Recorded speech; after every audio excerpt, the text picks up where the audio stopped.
Sun International, Visakhapatnam, Hyderabad. 8575795757.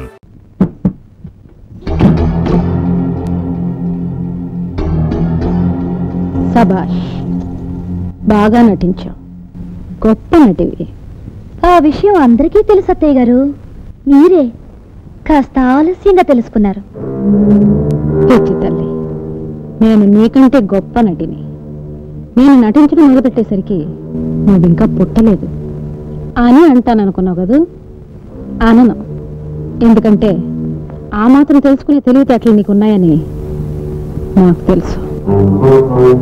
కోడలు తెలివితేటలు మెచ్చుకునే అత్తగారు దొరకడం ఎంత అదృష్టం అని నేను మురిసిపోతున్నాను. ఇన్నాళ్ళకు ఎత్తుకు పైవెత్తు వేసే సమూచి దొరికిందని మీరు మురిసిపోతున్నారు కాదు? ఎత్తెంతో తెలుసుకోకుండా ఎగిరెగిరి పడితే మూతి పళ్ళు రాలిపోతాయి అని నేను చెప్పనమ్మా. రాలిపోయిన పళ్ళు కట్టించుకున్న అనుభవజ్ఞులు ఎదురుగా కనిపిస్తుంటే నాకు ఆ మాత్రం తెలీదా? ఈసారైనా కాస్త జాగ్రత్తగా ఉండండి నేను చెబుతున్నాను అత్తయ్య గారు. 20 ఏళ్ల కుర్రకుంకో కాబట్టి నోటికొచ్చిందల్లా వాగుతున్నావు. 60 ఏళ్ల అనుభవం ఉన్నదాన్ని కాబట్టి నేను నీలాగా వాగను. 60 ఏళ్ల వయసు అవగానే రిటైర్ అయ్యి మూల కూర్చుని 20 ఏళ్ల కుర్రకుంకకే పెత్తనం ఇచ్చేయాలంటానని తెలిసే వాగుండరు. ఇదిగో చూడమ్మా, నీకు తెలియదు ఒకటి ఉంది. ముందుగా చెప్పకపోతే కంగారు పడతామని జాలిపడి చెప్తున్నాను. సరిగ్గా 24 గంటల్లో, అంటే రేపు మధ్యాహ్నం 12 గంటల్లోగా ఆ పెట్టెను నీ చేత్తో నువ్వే నాకు అందిస్తావు. అలా అందుకోపోతే నా పేరు నాగమణి కాదు. మా పరువు బజారు పాలు చేయకు. అత్తగా కాదు, అమ్మగా అడుగుతున్నాను. ఈ ప్రయాణం అనుకో. ఏంటమ్మా, ఏమైంది? అమ్మాయి పుట్టింటికి వెళ్ళిపోతానంటుంది బాబు. ఇక్కడేం తక్కువైందని? ఆయన డాక్టర్ చదివారు. పట్నంలో హాస్పిటల్ కట్టాలి, డబ్బు కావాలన్నాను. దానికి మీ అమ్మగారు ఏమన్నారు తెలుసా? ఇదంతా దొరబాబాస్తి, అడ్డైన వాళ్ళకి ధారపోయటానికి ఒప్పుకోను అన్నారు. అవునే, ఈ ఆస్తంతా మన్నైతే. ఇప్పటికే నా చదువుల కోసం బోళ్ళంత డబ్బు ఖర్చు పెట్టాడు. ఇప్పుడు హాస్పిటల్ కట్టడానికి మళ్ళీ డబ్బు అంటే ఎలా? అందుకే వెళ్ళిపోతానంటుంది. మా నాన్నే గతి లేనాడు కాదు. నువ్వు ఇల్లు వదిలి వెళ్ళావంటే నేను ఊరు పోసుకుని చేస్తాను. అమ్మా, ఏంట మాటలు? ఇప్పుడు నీ మూడుకో ఆసుపత్రి కట్టించాలి, అంతేగా? రే, ఎంత వద్దురా? 5-6 లక్షలు. సుధా, నిన్న నీకు ఇచ్చిన డబ్బట్రా.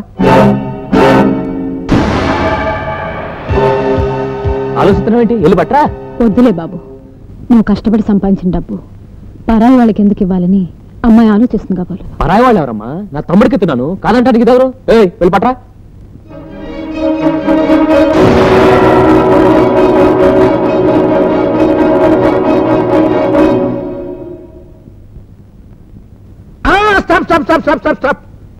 మా సిస్టర్ హ్యాండ్ చాలా గొప్పది.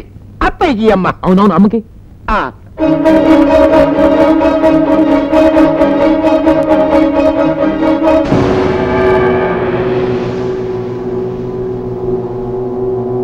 బాబు, టైం ఎంత అయింది? చెప్పు. కరెక్ట్ గా 1 నిమిషం తక్కువ అమ్మా. 12కి. ఏం దేనికమ్మా? 12 దాటితే వజ్యం వస్తుంది, అందుకని. ఏమండి, నాకు చిన్న ఐడియా వచ్చింది. ఏంటది? ఈ డబ్బుతో ఎక్కడో పట్నంలో 100 ఆసుపత్రుల మధ్య మీ తమ్ముడు గారు 101 ఆసుపత్రి పెట్టడం మంచిదంటారా? ఒక్క ఆసుపత్రి లేని మన ఊళ్ళో నాగమణి ధర్మాసుపత్రి అని మీ అమ్మగారి పేరు మీద ఆసుపత్రి పెట్టడం మంచిదంటారా? నాగమణి ధర్మాసుపత్రి? అవునండి, మీ అమ్మగారి పేరు మీద ఆసుపత్రి పెట్టి మీ తమ్ముడు 10 మందికి ప్రాణభిక్ష పెడుతుంటే ఈ చుట్టుపక్కల ఆవిడికి ఎంత పేరు, ఎంత గౌరవం, మనకెంత తృప్తి. బంతి మొక్క, ఎంత మంచి మాట చెప్పావే. చూసామని పెద్ద కోటలు తెలివితేటలు. కానీ బాబు, ఈ ఊళ్ళో ఆసుపత్రి పెట్టడం వాడికి ఏడ్చాడు. ఆడికేం తెలుసమ్మా? నీ పేరు మీద ఆసుపత్రి, మనోళ్ళు బంపరు. శంకుస్థాపనకి ఏర్పాటు చేస్తాను, రెడీగా ఉండండి.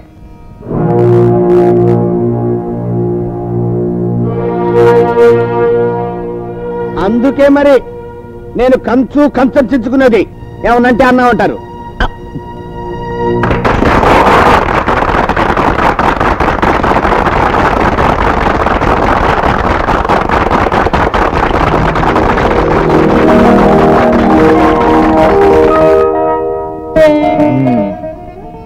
కంగారు పడకుండా రాత్రి చెప్పిందంతా చెప్పండి.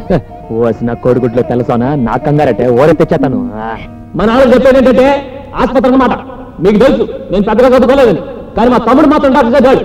ఆడు పట్టణంలో ఆసుపత్రి పెడతానంటే మా ఆవిడ ఈ ఊళ్ళోనే మా అమ్మ పేరుతో ఆసుపత్రి కట్టమంది. అంచేత నాగమణి ధర్మాసుపత్రిని మా అమ్మ పేరు మీద ఆసుపత్రి కట్టిస్తున్నాను. ఇప్పుడు ముఖ్యంగా నేను చెప్పేది ఏంటంటే మా అమ్మ ఆసుపత్రిలో పేదవాళ్ళందరికీ ఒత్తిడి మందులు ఇస్తాను మా తమ్ముడు. చూసారా గారు, పునాది రాబడి 10 నిమిషాలు అవ్వలేదు, అప్పుడే పోలీస్ పేషెంట్లు పరిగెట్టుకుంటూ వచ్చేస్తున్నారా? ఇదేంటండి, మా తమ్ముడు ఆసుపత్రి కట్టేది పేదవాళ్ళ కోసం, పోలీసుల కోసం కాదు. మేము వచ్చింది ట్రీట్మెంట్ తీసుకోవడానికి కాదు, మీ తమ్ముడు డాక్టర్ చదివాడు లేదో తెలుసుకోవడానికి. పాకలో మేకలాగా మీరు బలేవారండి. ఆడిని లచ్చలు ఖర్చు పెట్టి డాక్టర్ని చేశాను. రాత్రి అనక పగలనక కట్టుబడి చదివాడు.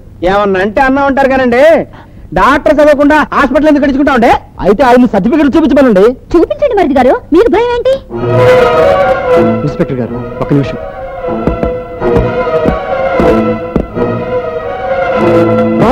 ఎంత తెలియదా నీకు? నా తమ్ముడు మీద సైజు. చూడండి, మీరు ఆగండి.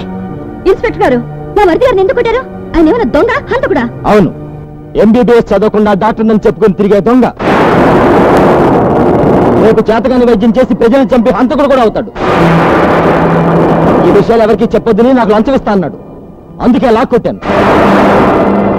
ఇటువంటి సంగతిని ఊరికే వదిలిపెట్టకూడదు. Constable sir, take him. SI గారు, మీ కాళ్ళు అట్టుకుంటాను, వాడిని అరెస్ట్ చేయకండి. ఇంతవరకు మా కుటుంబంలో పోలీస్ స్టేషన్కి ఎవరు వెళ్ళలేదు. మా మరిది చేసిన వెధవ పనికి మా అత్తయ్య గారు చూడండి ఎంత సిగ్గుపడుతున్నారు. వాడిని అరెస్ట్ చేస్తే మా అమ్మ తట్టుకోలేదు. ఈ తప్పు కాయండి, వాడికి నేను బుద్ధి చెప్తాను. మా అమ్మే దొట్టు.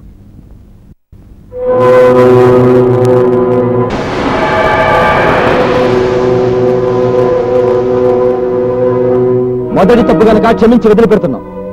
ఇక మీద మీ తమ్ముడు డాక్టర్ కాదు, ఈ హాస్పిటల్లో ఉండకూడదు. కానిస్టేబుల్ సార్, పదండి.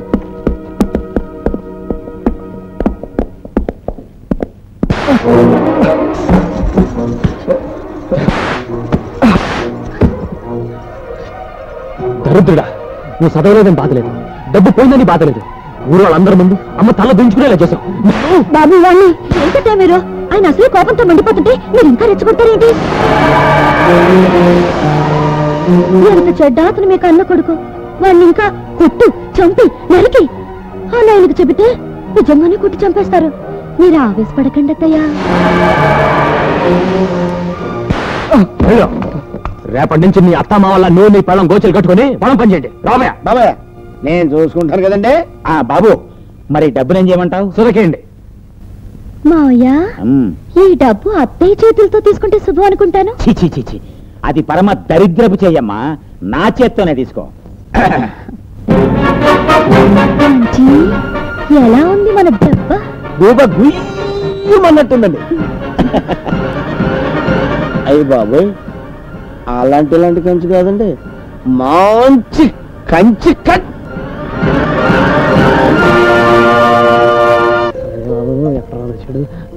వచ్చావా? తెచ్చావా? ఏంటండి తెచ్చేది? దొండపాడు బెండకాయ. ఇదేమన్నా కోటా కిరసనాలు అనుకున్నారా? రేషన్ బియ్యం అనుకున్నారా? ఎర్ర త్రికోణం అండి బాబు, నిరోద్దు. అదేరా తెచ్చావా అని అడుగుతున్నాను. అవటానికి కుట్లో మిగిలితే కదండి, పెళ్లి అయినోళ్ళకదే, పెళ్లి కానోళ్ళకదే. అయినా నాకు తెలియకడుతాను, ఆ గుత్తి గురయ్య వయసు ఉంటుందండి. 70-80 ఉంటాయి. మరి ఆడికి ఎందుకంటే 25 నిరోధులు. 25 కొన్నాడా? ఏం చేసుకుంటాడు? ఏం చేస్తామండి? నెల వేసుకుని అప్పుడు ఒబ్బడిగా వాడుకుంటాడండి. ఆ సొమ్మే పోయిందండి. రే ఆడిని అడుగు, పదో పట్ట. ఏమండి పిలిచావరా? నేను కాదండి, కంచుగారు. రండి. వస్తున్నాను, ఉండవా? ఆ పని మీద ఉన్నాను. అది కాదండి, ఒకసారి రండి. ఏంటే? మనకి ఇంకా ఆషాఢ మాసం మంది అక్కర్లేదండి. ఏ ఈ రోజు నుంచి శ్రావణం వచ్చేసింది అంటే? సరిగమ్మ పొదిలిసి వాసిన మొలక్కాయ మీద గెలక్కాయ.